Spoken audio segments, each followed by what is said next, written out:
پاکستان تحریک انصاف کے بانی چیئرمین عمران خان کا اڈیالہ جیل سے اہم پیغام بتاریخ 23 جولائی 2024۔ پرسوں میڈیا پر مخصوص ایجنڈے کے تحت بیانیہ بنایا گیا کہ میں نے عوام کو جی ایس کیو جا کر احتجاج پر اکسایا، جبکہ حقیقت یہ ہے کہ تحریک انصاف کی تقریباً 3 دہائی پر محیط تاریخ میں پرتشدد احتجاج کی کوئی مثال نہیں ملتی۔ گزشتہ 2.5 سال کے دوران تحریک انصاف کے خلاف بدترین ہتھ کنڈے استعمال کر کے تشدد پر اکسایا گیا۔ نومبر 2022 میں مجھ پر قاتلانہ حملہ ہوا اور میری مرضی کی ایف آئی آر کاٹنے سے بھی انکار کیا گیا۔ اس کے بعد 2 مرتبہ میری رہائش گاہ پر عسکری ادارے نے حملہ کیا۔ ایک مرتبہ میری پیشی کے موقع پر مجھے قتل کرنے کا باقاعدہ منصوبہ بنا کر سادہ لباس میں لوگوں کو چھوڑا گیا۔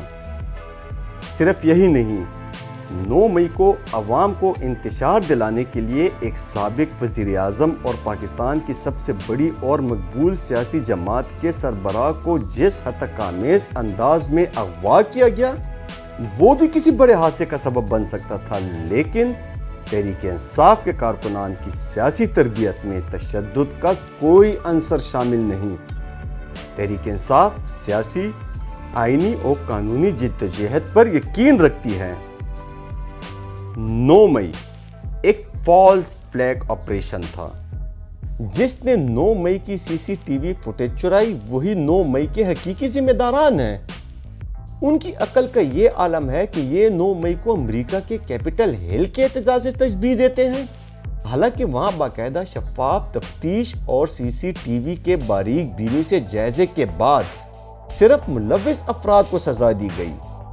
پوری سیاسی پارٹی ریپبلکن کو کچھ نہیں کہا گیا، لیکن یہاں نہ صرف ثبوت مٹانے کی غرض سے فوٹیج غائب کر دی گئی بلکہ پورے پاکستان میں ایکشن لیا گیا ہے۔ پورے پاکستان میں پی ٹی آئی کے مختلف علاقوں کے لوگ جنہوں نے احتجاج میں حصہ نہیں لیا ان کو بھی اٹھایا گیا۔ ان کا کیا قصور تھا؟ یہ بات بھی قابل غور ہے کہ امریکہ میں سابق صدر پر قاتلانہ حملہ ہوا تو سیکرٹ سروس کی چیئرپرسن نے ناکامی کو تسلیم کرتے ہوئے استعفیٰ دیا، جبکہ پاکستان میں جس سابق وزیر اعظم پر قاتلانہ حملہ ہوا سیکرٹ سروس نے اسی وزیر اعظم کو قید کر دیا۔ پوری پاکستانی قوم کو دہشت گرد کہہ کر قوم کو متنفر کیا جا رہا ہے۔ 80 کی دہائی میں جینے والے چند افراد جو اس امر سے یکسر نابلد ہیں کہ سوشل میڈیا کام کیسے کرتا ہے، وہ سوشل ڈیجیٹل دہشت گردی کے لقب بانٹ رہے ہیں۔ پاکستان کی 90% آبادی تحریک انصاف کے ساتھ کھڑی ہے۔ پاکستان کی 90% عوام نے 8 فروری کو تحریک انصاف کے حق میں ووٹ دیا تھا۔ ان سب کو اگر ڈیجیٹل دہشت گرد کہا جائے گا تو فوج اور عوام کے درمیان ایک خلیج پیدا ہوگی، اور یہ نفرت پیدا نہیں ہونی چاہیے۔ جو بھی لوگ یہ کر رہے ہیں ان کو ہوش کے ناخن لینے چاہیے۔ 1981 میں بھی یہی کچھ ہوا تھا۔ 25 مارچ 1971 کو جب ڈھاکہ کے اندر یحییٰ خان نے لوگوں کی بڑی تعداد کے خلاف آپریشن کیا تھا تو اس کے نتائج ملک کے لیے اچھے نہیں نکلے۔ اب بھی اگر پاکستان کی اکثریت آبادی کو دہشت گرد کہا جائے تو اس کے ملک کے لیے خطرناک نتائج نکلیں گے۔ ملک، حکومتیں اور معاشرے اخلاقیات کی بنیاد پر بنتے ہیں۔ جس معاشرے میں اخلاقیات ختم ہو جائے باقی کچھ نہیں رہتا۔ آج لوگ اگر آپ کو برا بھلا کہہ رہے ہیں تو وہ صرف آئین کی بالادستی کی بات کر رہے ہیں۔ آئین کی بالادستی اور حقیقی آزادی کا مطالبہ کرنا کوئی غداری نہیں ہے۔